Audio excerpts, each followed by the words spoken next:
ओम श्री गुरु सत्ताय नमः। सभी को प्रणाम।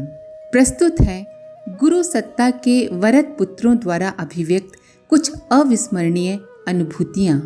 यद्यपि मैंने कभी गुरुदेव के साक्षात दर्शन नहीं किए और न ही दीक्षा ली, पर उनके साहित्य को पढ़कर क्रमशः उनके करीब आता चला गया। इन पुस्तकों के सहारे ही मैं वैज्ञानिक अध्यात्मवाद की गहराई में उतर सका और इस आध्यात्मिक यात्रा के क्रम में मैंने मन ही मन परम पूज्य गुरुदेव का वरण गुरु के रूप में कर लिया। उन्हें गुरु मान लेने के बाद से मुझे सूक्ष्म जगत से कई तरह के संकेत मिलने लगे। इन्हीं संकेतों के आधार पर आचार्य श्री की पुस्तकों को लेकर मैंने एक पुस्तकालय की स्थापना की, जिसमें आज अंतर्राष्ट्रीय महत्व की पुस्तकें भी उपलब्ध हैं। परम पूज्य गुरुदेव ने स्वप्न में आकर मुझे लेखन कार्य के लिए प्रेरित किया। ये गुरु सत्ता की असीम अनुकंपा का ही परिणाम है कि आज भी कृषि विज्ञान पर लिखी गई मेरी पुस्तकों पर कृषि वैज्ञानिकों द्वारा शोध कार्य किए जा रहे हैं। मेरे जीवन में पूज्य गुरुदेव के अनुदान की वर्षा इस प्रकार होती रही कि गांव का एक साधारण सा युवक होकर भी मैंने कई देशों की यात्रा सरकारी आमंत्रण पर की। जीवन की छोटी बड़ी अनेक विपत्तियों में मुझे पूज्य गुरुदेव का सहारा मिलता रहा। इन विपत्तियों के दौर में समाधान की ओर ले जाने वाले घटनाक्रम को देखकर ये बात साफ तौर से समझ में आ जाती थी कि ये समाधान किसी मानवीय प्रयासों से नहीं, अपितु सूक्ष्म चेतना के संरक्षण से मिला है। इस तथ्य को मैंने पहली बार तब समझा जब मेरे यहाँ डाका पड़ा। छोटी मोटी चोरियां तो हमारे गांव में हो जाया करती थी, लेकिन डकैती जैसी बड़ी वारदात से गांव वाले उस वक्त परिचित नहीं हुए थे। जमींदार का परिवार होने के कारण डकैतों ने सबसे पहले मेरे ही घर पर हमला बोला। हट्टे कट्टे शरीर वाले लगभग 40 डकैत, और वो भी हथियारों से लैस। उन्हें देखते ही सभी के प्राण सूख गए। शिकार आदि के लिए शौकिया तौर पर पिताजी के पास एक बंदूक तो थी, मगर अचानक हुए इस हमले के कारण पिताजी को बंदूक तक पहुंचने का अवसर ही नहीं मिला। आते ही डकैतों ने उन्हें अपनी गिरफ्त में ले लिया। घर के सभी लोग बुरी तरह घबरा गए। डकैतों ने हम सभी को पूरी तरह से आतंकित करने के लिए घर के लोगों को बेरहमी से पीटना शुरू कर दिया। मेरे अंदर बार बार उनका विरोध करने की प्रेरणा जाग रही थी, लेकिन मैं समझ नहीं पा रहा था कि मुझे क्या करना चाहिए। घर वालों को छुड़ाने के लिए आगे बढ़ने का तो प्रश्न ही नहीं था। डकैतों की बंदूक कभी भी आग उगल सकती थी। डकैतों के इतने बड़े गिरोह से मैं अकेला मुकाबला करूं तो कैसे करूं? मैंने गुरुदेव का स्मरण किया और उनसे प्रार्थना की, हे प्रभु बताइए, इस विपत्ति में मैं अपने परिवार की रक्षा कैसे करूं? मुझे लगा कि पूज्य गुरुदेव एक ही वाक्य बार बार दोहरा रहे हैं, छत पर जा, छत पर जा। पहले तो तनी हुई बंदूक के सामने से भागने की हिम्मत ही नहीं पड़ी, पर तीसरी बार परम पूज्य गुरुदेव का निर्देश मिलने के बाद मैं दौड़कर छत पर पहुंच गया। मन ही मन गुरु गुरु गायत्री गायत्री जपता जा रहा था। एक छत से दूसरी छत पर कूदता हुआ मैं कई मकान आगे तक जा पहुंचा और जोर जोर से शोर मचाने लगा। एक एक कर लोग इकट्ठे होने लगे। सबके हाथों में लाठी भाले आदि विभिन्न प्रकार के हथियार थे।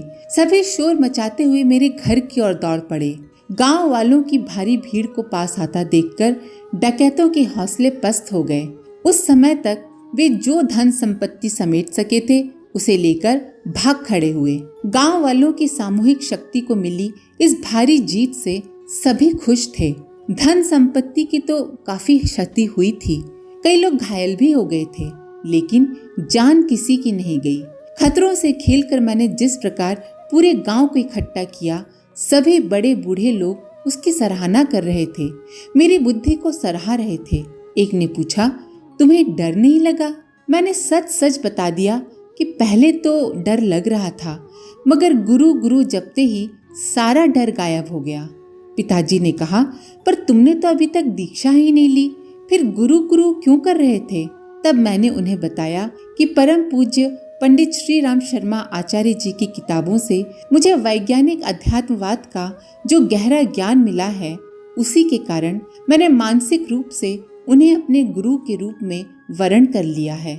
इस घटना के दौरान मुझे जिस प्रकार की आंतरिक अनुभूति हुई थी, उसे देखते हुए मेरे मन में ये विश्वास पूरी तरह से जम चुका था कि परम पूज्य गुरुदेव ने भी मुझे अपना शिष्य स्वीकार कर लिया है।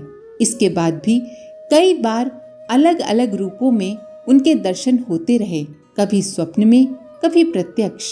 प्रस्तुति कृष्ण मुरारी किसान, शेखपुरा, बिहार। घटना वर्ष 1997 के दिसंबर महीने की है।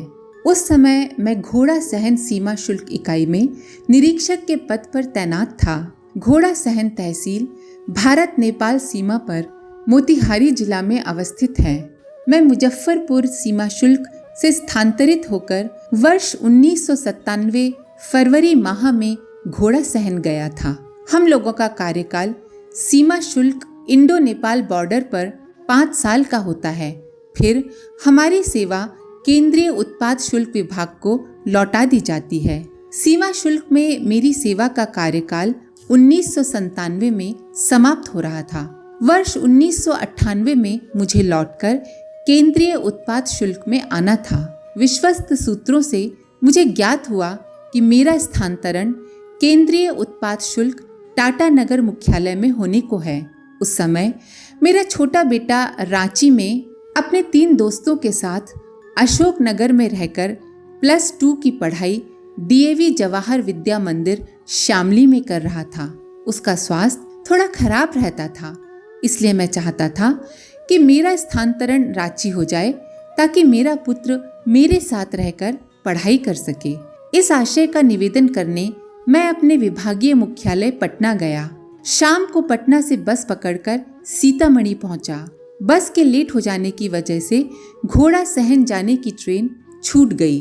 दूसरी ट्रेन करीब 12 बजे रात में थी। मैं घोड़ा सहन स्टेशन परिसर में ही ट्रेन की प्रतीक्षा कर रहा था। ट्रेन करीब 2 बजे रात में आई। सीतामढ़ी से घोड़ा सहन का सफर 2 घंटे में पूरा हुआ। 3 बजे के बाद मुझे झपकी आ गई और मैं बैठे बैठे गहरी निद्रा में चला गया। घोड़ा सहन स्टेशन आया। पूड़ी सब्जी बेचने वालों और दूसरे लोगों के शोरगुल से मेरी नींद खुली, पर तब तक गाड़ी चल चुकी थी। मैं कच्ची नींद से जागने की वजह से थोड़ा असहज सा था। मेरे पास एक पतला ब्रीफकेस था। मैं चलती ट्रेन से उतर गया, पर मुझे लगा कि ये तो घोड़ा सहन नहीं है। शायद लोगों ने गलत कह दिया। मैं फिर ट्रेन पर चढ़ गया, पर लोग कहने लगे, अरे ये घोड़ा सहन ही है। सुनकर मैं फिर से ट्रेन से दूसरी बार उतरने लगा। उतरने के क्रम में एक हाथ में ब्रीफकेस होने की वजह से संतुलन बिगड़ गया, जिससे सीढ़ी वाला रॉड मेरे हाथ से छूट गया और मैं नीचे गिर गया। मैं चीखता हुआ पटरी पर तेजी से घूम रहे चक्के के पास जाने लगा। मुझे लगा अब या तो मेरी जीवन लीला समाप्त हो जाएगी अथवा मैं अपंग हो जाऊंगा। मैंने मन ही मन पूज्य गुरुदेव को याद किया और उनसे प्रार्थना करने लगा, हे गुरुदेव, मुझे बचा लीजिए। अगले ही पल करुणा अवतार गुरुदेव ने करुणा दिखाई। मुझे लगा कि मेरी पीठ पर किसी पहलवान ने बहुत जोरों का प्रहार किया और मैं विपरीत दिशा में लुढ़कता चला गया।